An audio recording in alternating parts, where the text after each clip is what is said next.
Alors, on était à la question 8 sur le développement limité. Okay. Donc ici, on a le développement limité de la composition de deux fonctions. Donc on a 1 sur racine de 1 plus x et racine de 1 plus x. Okay. Donc bien sûr, je vous ai donné déjà le développement limité de racine de 1 plus x et de 1 sur racine de 1 plus x. Et il faut l'utiliser pour trouver la composition des deux développements limités. Alors, donc on cherche le développement limité. Donc l'ordre 3, je pense. 0 de 1 sur racine de 1 plus racine de 1 plus x. Alors ça, on peut le voir que cette fonction-là, c'est la composition de deux fonctions g en f de x. Okay, avec f de x, c'est racine de 1 plus x, et g de x, c'est 1 sur racine de 1 plus x. Alors, qu'est-ce qu'on fait? On commence par f de x, la fonction à l'intérieur. Je cherche le développement limité de cette fonction en point 0. Donc, ça, c'est donné. Donc, on commence par développement limité de f. Donc, f, c'est racine de 1 plus x, voisinage de 0. L'ordre 3. OK. Alors, ça, c'est les données ici. Donc, c'est 1 plus x sur 2 moins x au carré sur 8 plus x3 sur 16. OK. Donc, c'est 1 plus x sur 2 plus au moins x au carré sur 8 plus x3 sur 16 plus O de x3. Donc on a déjà le développement limité de f. Donc il faut maintenant le développement limité de g. Développement limité de la fonction g. Mais pas le point au point 0, il faut faire attention, il est au point A0 qui est ici égal à 1. La première partie, donc la constante qui vient du développement limité de f. Donc il faut le faire ici. 1. De g de x, donc g de x c'est quoi? C'est 1 sur racine de 1 plus x. Alors, bien sûr, si on a un développement limité dans un point différent de 0, on fait un changement de variable pour se ramener à 0. Donc on pose grand X égale à X moins ce point-là. Notre point ici, donc c'est 1. OK? Alors, avec ce changement de variable, donc si j'ai 1 sur racine de 1 plus X, donc ce petit x est au voisinage de 1, et avec le changement de variable, on va retourner au voisinage de 0. Donc petit x égale à grand x plus 1.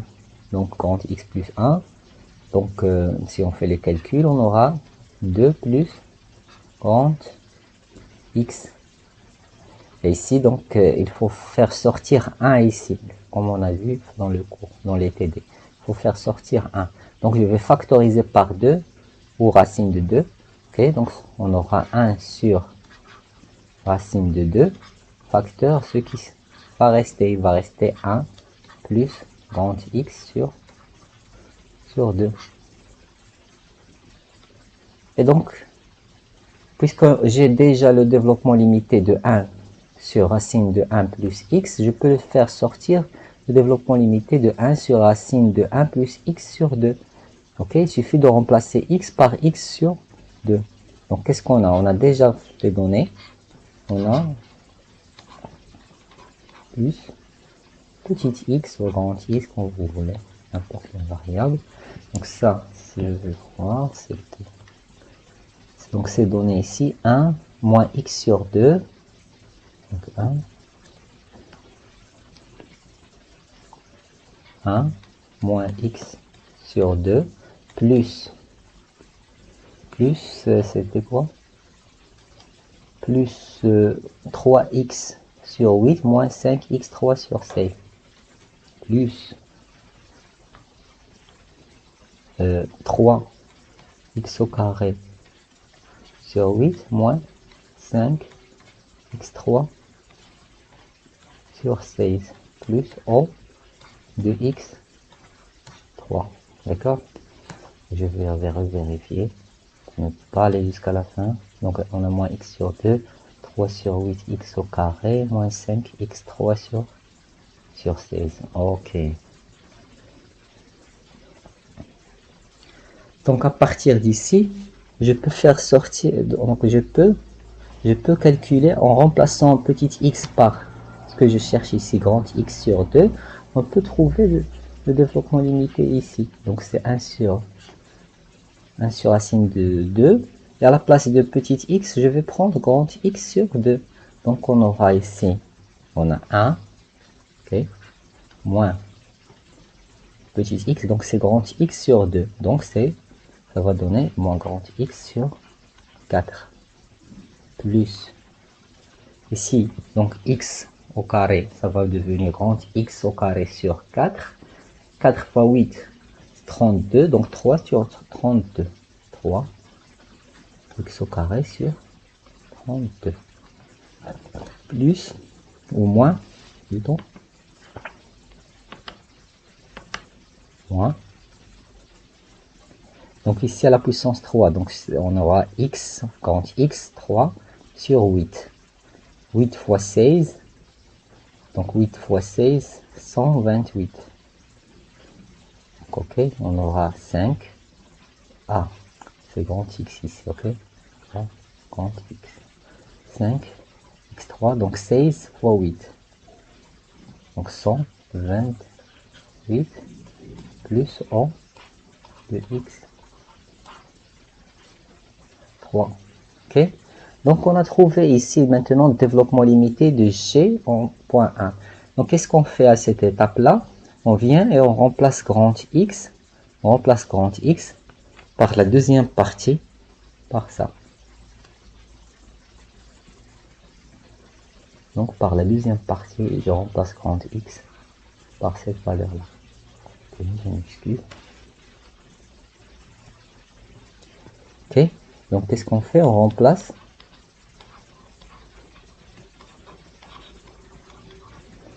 grand X par ce terme-là. X plus X moins X moins X au carré sur 8 plus x3 sur 16. Ok. Alors avec ce remplacement là, maintenant je trouve le développement limité de G rond f, ce que je cherchais au départ. C'est-à-dire de 1 sur racine de 1 plus racine de 1 plus x. Ok, donc on fait le remplacement. Donc on aura 1 sur, ok, à la place de petit grand x ici, je remplace par ça, par cette valeur. Donc j'aurai 1 sur racine de 2 fois 1 moins, donc moins, je vais écrire comme ça, 1 sur 4 fois x, donc fois x, moins x au carré sur 8 plus x3 sur 16, d'accord, plus 3 sur 32, 3 sur 32, ce terme-là au carré x plus x moins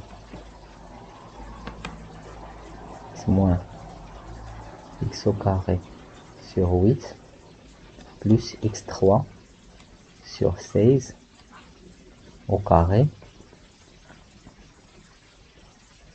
ok, moins 5 sur 128, ok, fois ce terme là à la puissance 3x moins x au carré sur 8 plus x3 fois 16 à la puissance 3. Ok, et je garde seulement plus O de x3. Je garde seulement l'ordre inférieur à 3. Ok.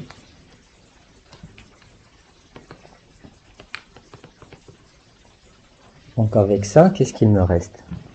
Donc je vais venir ici, 1 sur racine de 2, facteur donc de 1, moins x sur 4, donc moins avec moins plus x au carré sur 32, moins x3 sur 16 fois 4, 64. Ok, plus. Donc ici, on a une identité remarquable. On a a au carré, plus b au carré, plus c au carré, plus 2a fois b, 2a fois c, 2b fois c. Donc, d'abord, on aura a au carré, c'est-à-dire x au carré. Donc, 3 x au carré sur 32. Ok. Ça au carré, ça va donner x4, c'est grand, ça c'est grand. Donc, ce qui va rester, c'est 8x, 8, ce terme fois ce terme. 2, je m'excuse, 2, ce terme fois ce terme, 2ab. Donc, c'est moins. Donc, 2, ça va être, avec le 3, ça va être 3x3. Donc, 2 avec 8, ça va rester 4. 4 fois 32, c'est 128. 128. Moins. Et à partir d'ici, il va rester seulement le terme x3 à la puissance 3. Donc, on aura moins 5 sur 128 x3 plus O de x3. Ok. Donc, donc c'est 1 sur racine de 2, facteur. Donc, qu'est-ce qu'on a 1? Les termes en x, on a seulement moins x sur 4. Ici, donc, on a x au carré ici, x au carré ici. Donc, si je fais la somme, c'est 4 sur 32. Donc, c'est plus x au carré sur 8. Et les termes en x3, donc, on a facteur commun, c'est 128. Donc, qu'est-ce qu'on a ici? Moins 2. Moins 2. Ok. Moins 2. Moins 3. C'est moins 5. Moins 5 et moins 5. Et moins 5, c'est moins 10. Ça va être moins 10. x3. Ok. Plus O de x3. Donc, c'est moins ici. Ok. Et je peux écrire comme 5 sur 64. Ok. Donc, si je divise par 2, c'est 5 sur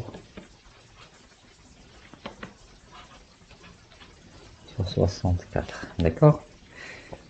Et donc, on va chercher la bonne réponse parmi les réponses données. Donc, on a 1 moins x sur 4 plus x au carré sur 8. Donc, c'est où? Oui, on a ici tout à 1 sur racine de 2. Donc, c'est 1 moins x sur 4. D'abord, ça, on a x sur 8, x sur 8. X sur 8. Donc, peut-être que j'ai fait une erreur. Alors, je reviens. Pourquoi ici j'ai x sur 4? Je m'excuse.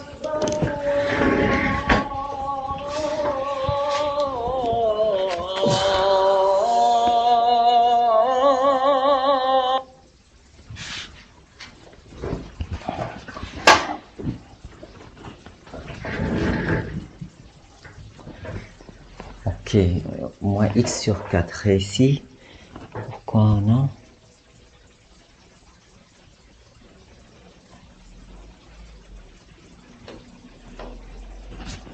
Donc, si je reviens en haut un peu, on a un x sur 2. X sur 2.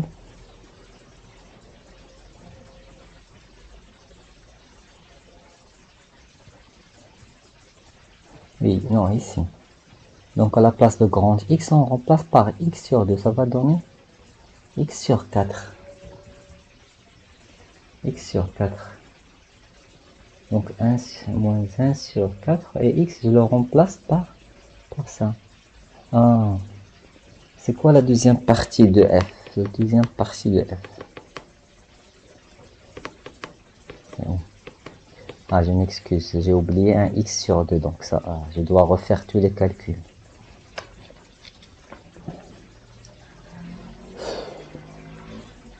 Donc ici, on a X sur 2. Ok? X sur 2. Donc on a X sur 2.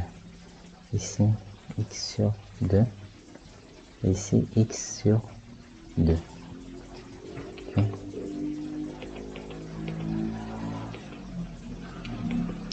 Alors, je dois refaire tous les calculs. Ok, c'est ma faute. Donc ici, X sur 8. Ici, ça au carré, ça va donner X sur 4. Ok, donc 4 fois 32.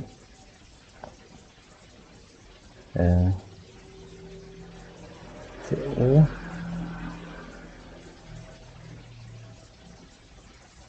Ok, donc ça va donner 4 fois 32. 128. Donc 103. Donc ici, à la place de 32, on a 128.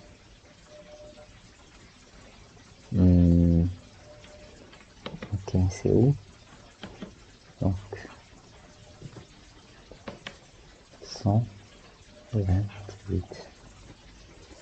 Ok, après on aura 2AB, donc ça va être x3, 8 fois 32. 8 fois 32, ça va être le double ici.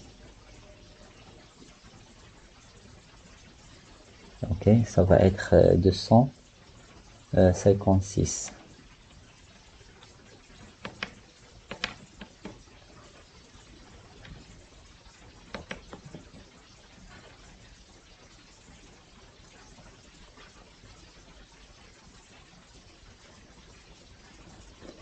Ok.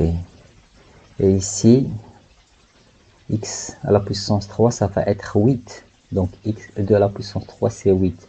8 fois 128, donc il faut multiplier ça par 4. Donc c'est ça en 2. Donc c'est 512. 512. 512. Et ok, donc il faut refaire les calculs. Donc ici on a x sur 8.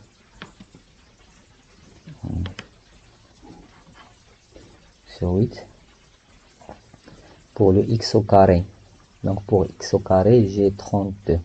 Donc il faut ici 128. Donc on a 128. Ici il faut multiplier par 4. Donc on a 4 plus 3, c'est 7. Donc on a 7. Ok, c'est ça.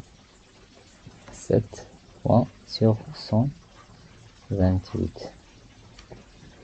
Après, pour les x3, donc le facteur commun c'est 512. Donc 512.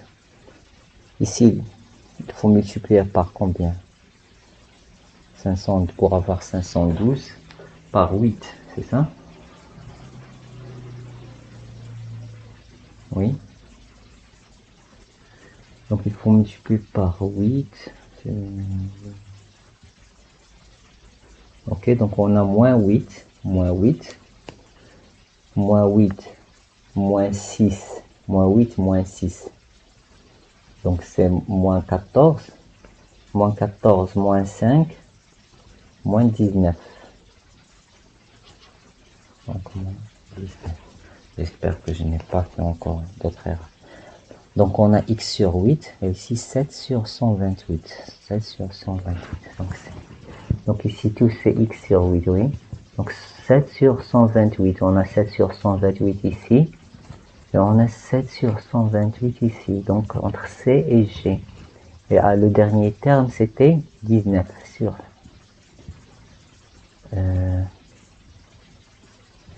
on n'a pas 19. On n'a pas 19. Ah, ça peut être... Donc peut-être que j'ai encore fait l'erreur. Ici, 8 fois... Ah, c'est ici où j'ai fait l'erreur. 8 fois 100, 188. Donc c'est pas 500. Ça c'est fois 4. Donc c'est le double, je m'excuse, c'est le double ici. Donc c'est combien? 500, était 518, donc c'est 128. 128, ok? Donc ici, le facteur commun, c'est 128.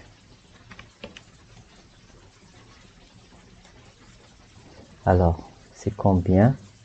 On a ici, il faut multiplier donc par 16. Et ici par 16, ici par 4. Donc 16 moins 4, moins 12, c'est moins 28. Moins 28, moins 5. Moins 28, moins 5, c'est moins 30, 28 moins 5, moins 33. C'est ça? Donc 16. 16 et 12, c'est 28. 28 et 5, c'est 33. Alors, j'espère qu'on va trouver à la fin. 33. Ah, c'est ça. Donc, c'est ça la bonne réponse. Donc c'est C. Ok. Voilà. Ok. Donc, on n'a pas continué. On a encore un autre développement limité. Ok.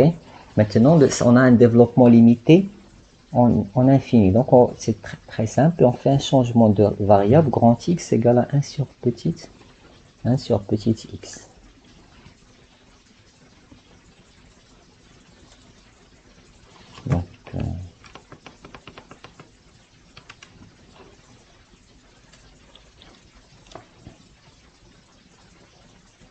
Donc, la fonction c'est quoi? X cos 1 sur x. Donc c'est x cos 1 sur x moins, il faut calculer le développement limité en infini. L'ordre, c'était combien? Moins 3, x au carré sur x moins. Donc on a x au carré sur x moins 5. On a moins 3.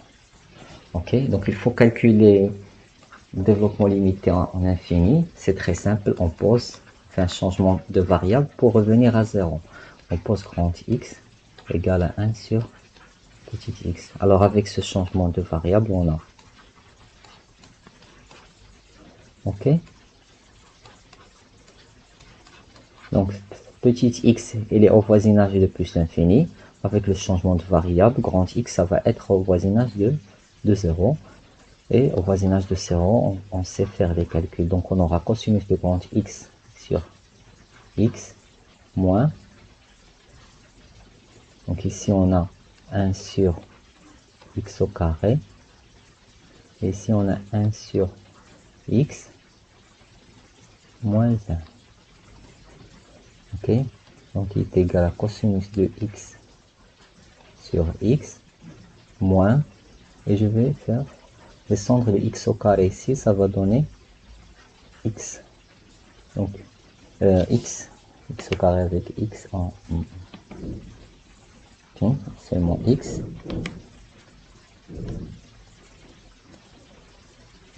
moins x au carré, et je vais factoriser. Donc on a 1 sur x fois, ça va rester cosinus de x sur 1 sur 1 moins x. Ok, Et on connaît le développement limité de cette fonction. Ok, je l'ai donné, je pense aussi. Mais on a déjà travaillé beaucoup de fois avec. Donc cosinus de x, c'est ça. Et 1 sur 1 moins x, c'est très simple. 1 plus x au carré, ainsi de suite. Ok, donc à la fin, donc on va avoir 1 sur grand x. Donc on a l'ordre 3. Et puisque je vais diviser par 1 sur x, donc je dois aller jusqu'à l'ordre 4. D'accord? Comme ça, il me reste l'ordre 3. Donc pour cosinus, il y a 1. On a moins x au carré sur 2 factoriel, plus x4 sur 4 factoriel. Donc 4 factoriel, c'est combien? C'est 4 fois 3, c'est 12 fois 2, 24. Donc 12. Ça, c'est le développement limité pour cos. Alors pour ça, on a, donc avec un signe moins, on aura moins 1, moins x au carré, moins x3, moins x4. Ok, je fais le calcul, donc c'est 1 sur x, facteur. Donc le 1 avec le 1, ça s'en va. Il me reste moins x. D'accord, moins x. Pour le x au carré, on a moins 3 sur 2. 3x au carré sur 2. Moins x3. Ok, pour x4, on a moins 24 plus 1. Donc c'est moins 23. Moins 23 x4 sur 24. Ok, plus. Il fallait écrire ici plus O de x4. Ok, et aussi ici plus O de x4. Alors, si on simplifie, donc on aura moins 1, moins 3 sur 2 grand x, moins x au carré, moins 23 x3 sur 24, ok, plus O de x3, plus O de x3. Ok, mais il faut revenir à petit x maintenant. Grand x, c'est 1 sur petit x.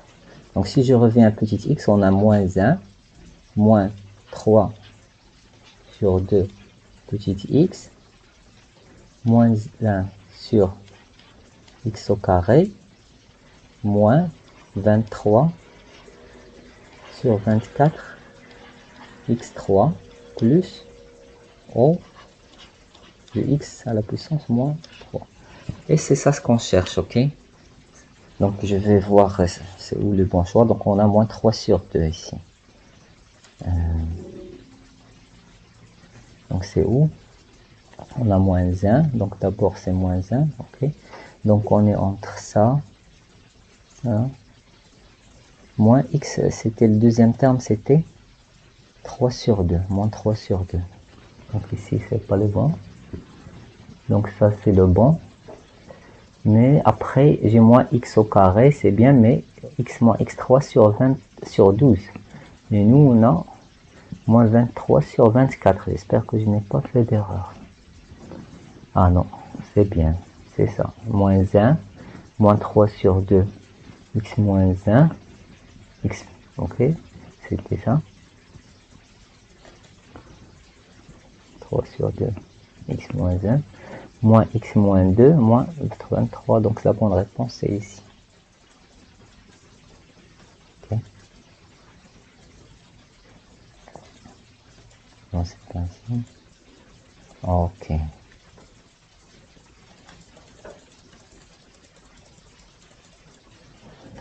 Ok, la question 10. Alors, la question 10 ici, c'est... Ok, c'est un peu... On n'a pas fait des choses comme ça, mais...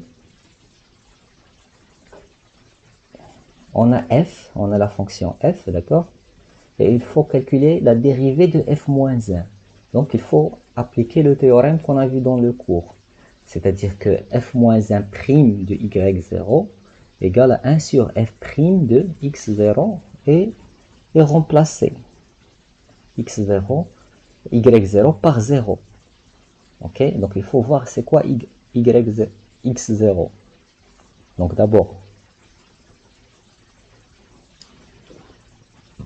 donc c'est déjà écrit ici comme indication, chercher le x0 tel que f de x0 égale à y0 égale à 0, c'est-à-dire l'antécédent de 0. C'est quoi l'antécédent de 0? Ok, parce que moi je dois, donc on va voir ensemble ici. Donc f de x d'abord, c'est sinus de x sur moins.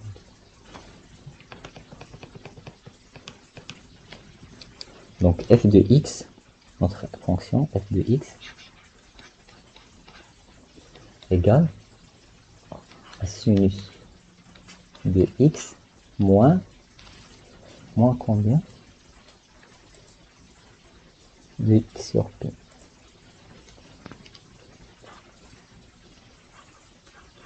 De x sur p. Ok.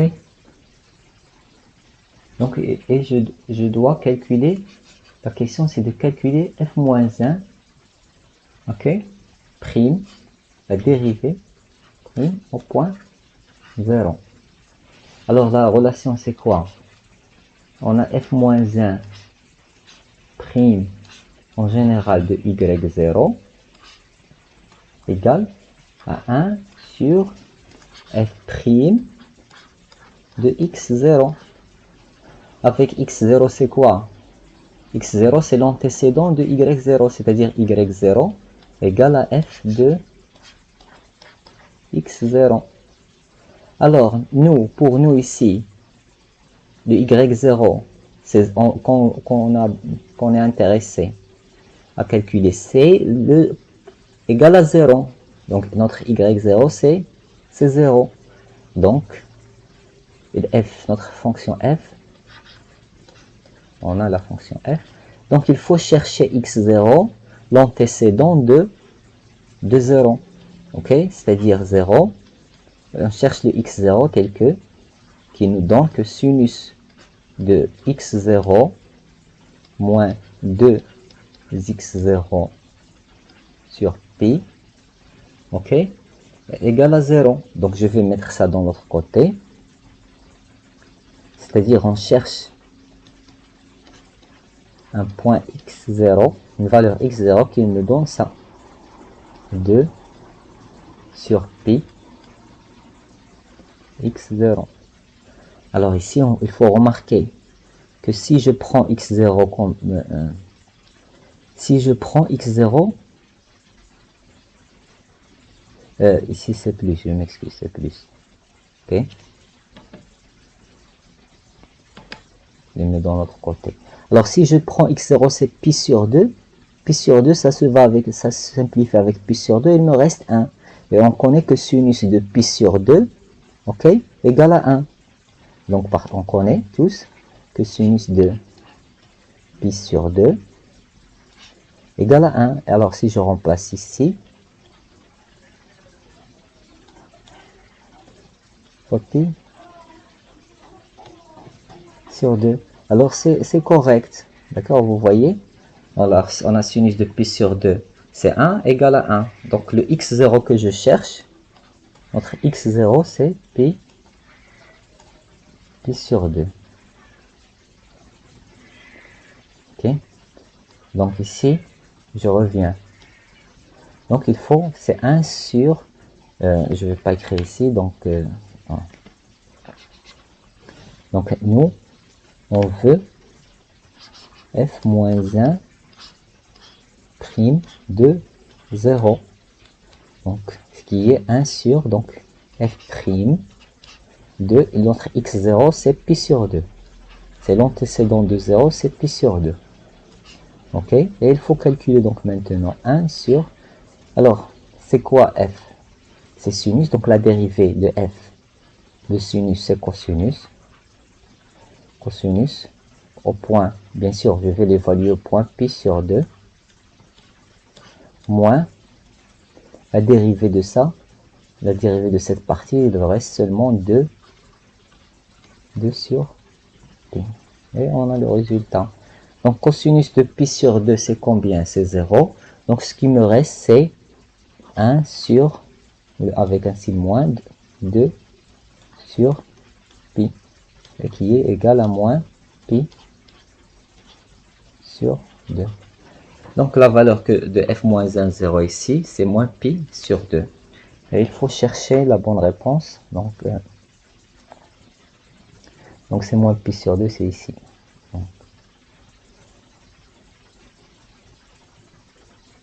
Alors, c'est où c'est marqué? D'accord. Alors, la question A11. Cocher la mauvaise affirmation. C'est-à-dire, il faut cocher ce qui n'est pas vrai. Deux suites adjacentes sont convergentes. Ça, on connaît, c'est bien. Donc, c'est pas le choix qu'on cherche. Toute suite convergente est bornée, bien sûr, parce que si une suite est convergente, à l'infini, elle est proche à la limite, et avant, ok, au départ, elle est toujours entre un infimum, une valeur inf et une valeur sup, ok, et à l'infini, ça converge. Donc, toute suite convergente est bornée. On a vu cette propriété au cours. Toute suite positive, décroissante et convergente, bien sûr, parce qu'il est décroissante et elle est minorée par 0, okay? Puisqu'il est positif. Donc, il est décroissante, minorée, elle est convergente. Donc, toute suite croissante, non majorée, tend vers plus l'infini. Oui, c'est correct. Et ici, il faut écrire en fait strictement croissante ou croissante et non constante. Parce que s'il reste constante, ça va pas tendre vers plus l'infini. Donc tout de suite, peut-être on va changer, on va dire strictement croissante. Mais je voulais dire par croissante, strictement croissante, pas constante, ok? Il faut ajouter qu'il n'est pas constante. Tout de suite, donc ça c'est pas le mauvais choix, ça c'est correct, on va dire que c'est correct. Tout de suite monotone, majoré, donc il est monotone, majoré et convergent. Non, ça c'est la mauvaise réponse parce que monotone, ça peut être croissante ou décroissante. S'il est croissante, majorée, c'est convergente, mais s'il est décroissante, on ne sait pas, ça peut aller vers moins l'infini, ça peut ne pas converger. Donc ici, si on avait à la place de monotone croissante, alors c'était la bonne réponse. Mais ça, c'est faux. Donc ce qu'on cherche ici, c'est cette réponse-là, E. D'accord? Alors, la dernière, dans R, toute suite de Cauchy est convergente. En fait, ça, c'était même le but des suites de Cauchy. Donc, les suites de Cauchy, c'est un outil pour montrer que la suite est convergente. Si j'arrive à montrer qu'elle est de Cauchy, donc je dis qu'elle est convergente. Ici, j'ai écrit dans R parce que dans des espaces de dimension infinie, on n'a pas cette propriété. Elle est correcte. Mais pour nous, on travaille avec les suites réelles, donc aucun problème, on travaille dans R. Donc les suites dans R, s'ils sont de Cauchy, ils sont convergentes. Alors la dernière question, cocher la fonction qui est dérivable. Alors ici aussi, je peux le voir directement, mais on peut le faire doucement si vous voulez. J'ai déjà fait dans le QCM précédent les mêmes exercices à peu près. Alors, cette fonction-là, donc je commence par la première.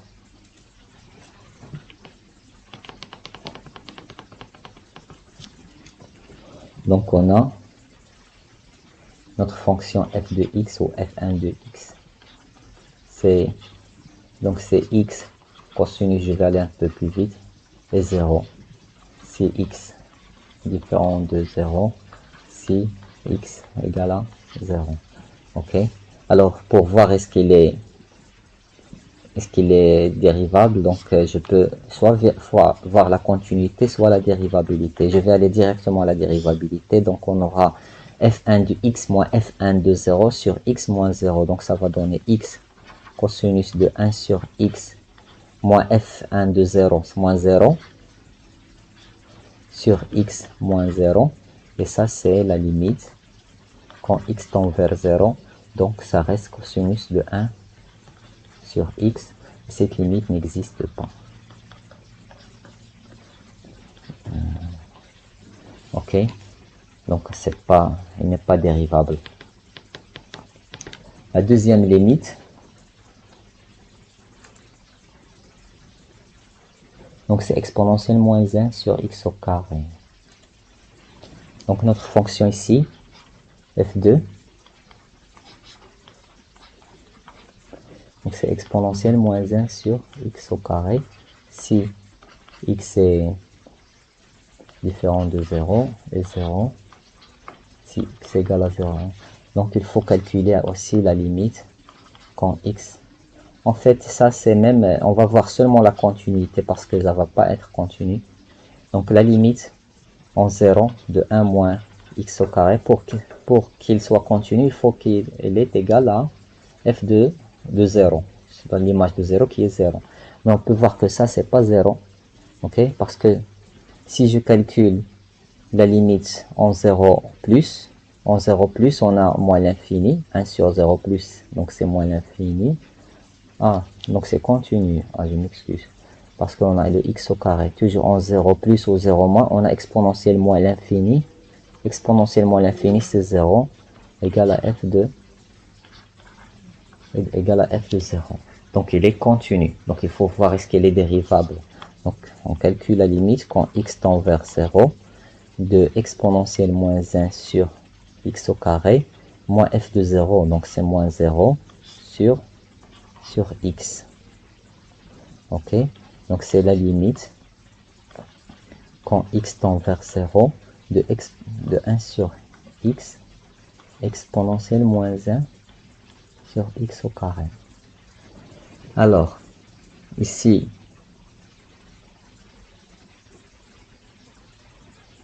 on n'a pas vu ça peut-être cette année. Oui. Ici, j'ai la limite entre un x et un exponentiel. C'est la même chose. Donc, si j'ai la limite entre un x et un exponentiel, c'est la même chose. C'est l'exponentiel qui gagne. D'accord? C'est l'exponentiel qui est. Donc, ça en plus l'infini. Ok. Comment je peux faire ça?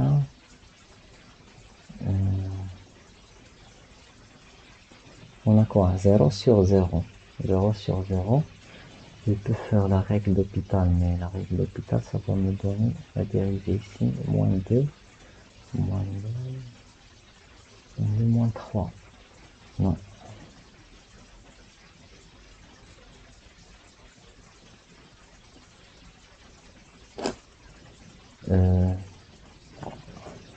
Alors, il faut utiliser la règle, je pense, si j'ai un x, un polynôme et un exponentiel en plus l'infini, c'est toujours le polynôme, c'est l'exponentiel qui est plus fort que le polynôme, ok? Bon. Soit en 0, soit en plus l'infini, parce que ça revient à la même chose.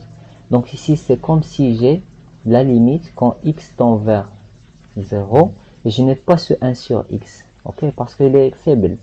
Ce qui est fort, c'est moins 1 sur x au carré. Et la limite ici, c'est quoi? Donc c'est exponentielle 1 sur 0, c'est moins l'infini, donc c'est 0. Ah, donc ça existe, donc c'est ça ce qui est. Donc la limite est finie, donc la fonction f2 est dérivable. Donc c'est ça la bonne réponse. Cette année, on n'a pas vu comparer ces limites-là entre. Donc toujours, il faut faire attention. Si on a une limite en 0 ou en plus l'infini moins l'infini, on a soit exponentielle, soit avec un polynôme ou ln avec un polynôme. Il faut savoir que exponentielle, elle est qui est plus fort. Donc on néglige le polynôme. Et entre le polynôme et ln, on néglige ln. Donc le polynôme, c'est plus fort que ln. Ok? Donc on a exponentielle est plus fort que le polynôme. Et le polynôme est plus fort que ln dans des limites comme ça. Ok?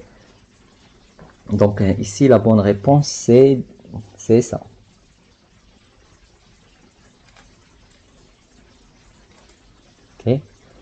troisième limite.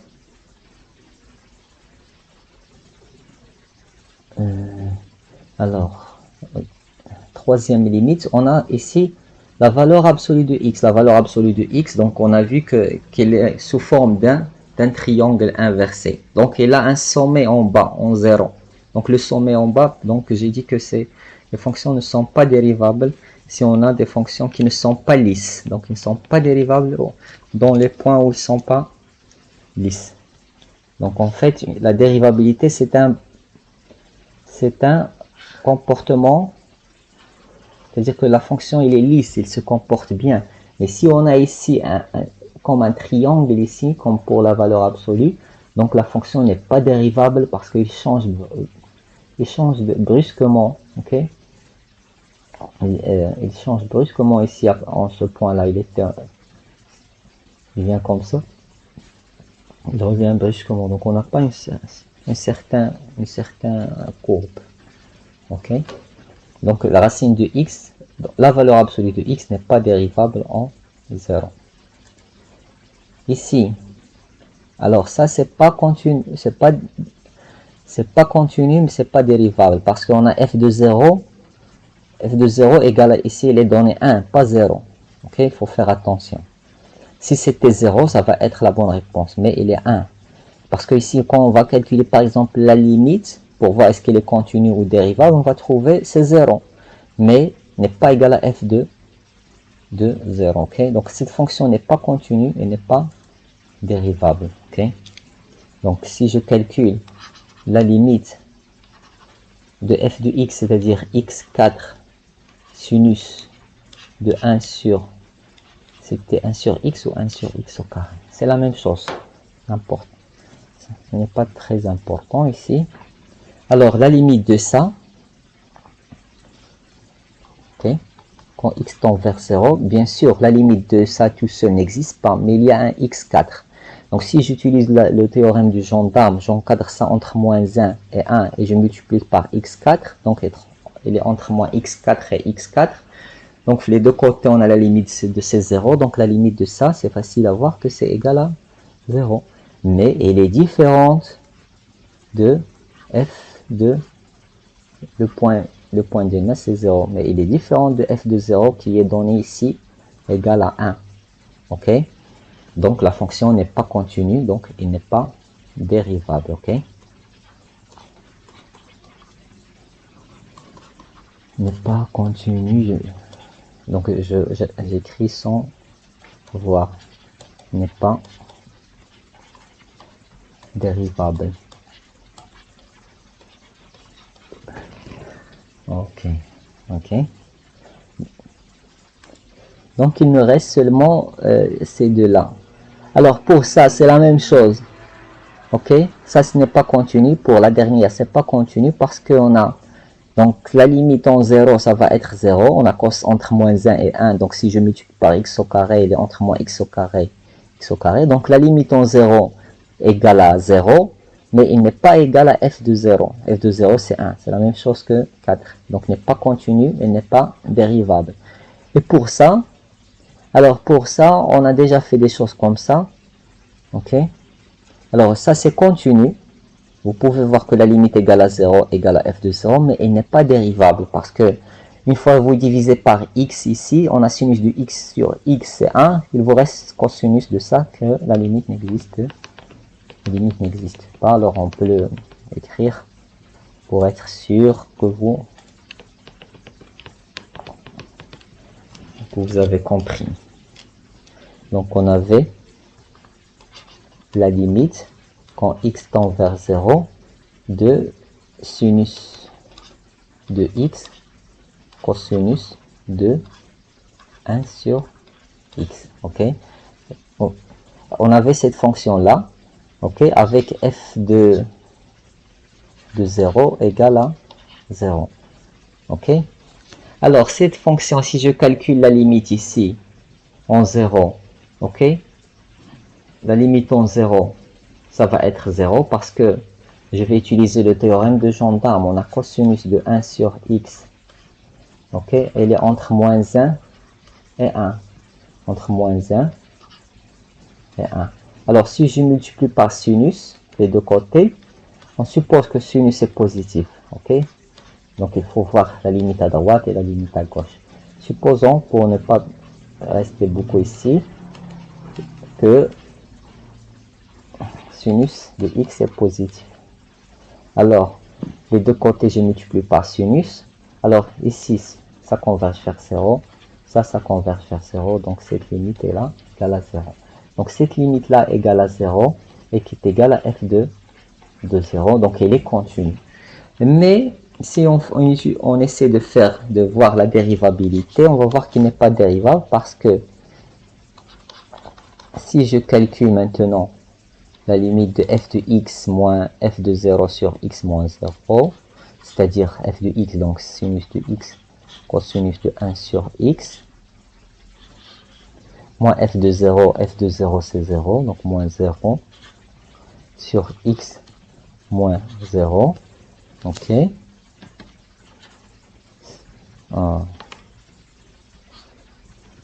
Ça est égal, donc c'est la limite quand x tend vers 0 de sinus de x sur x, ok, fois x fois cosinus de 1 sur x. Okay. Donc, cette limite-là de sinus de x sur x égale à 1, il reste seulement la limite quand x tend vers 0 de cosinus de 1 sur x. Et cette limite, comme on a dit, n'existe pas. La limite n'existe pas, donc la fonction n'est pas dérivable. Ok, donc la fonction n'est pas dérivable. Donc, vous voyez que c'est très simple. Pour les gens qui ont travaillé un peu, ça doit être très simple. Ok, je m'arrête ici.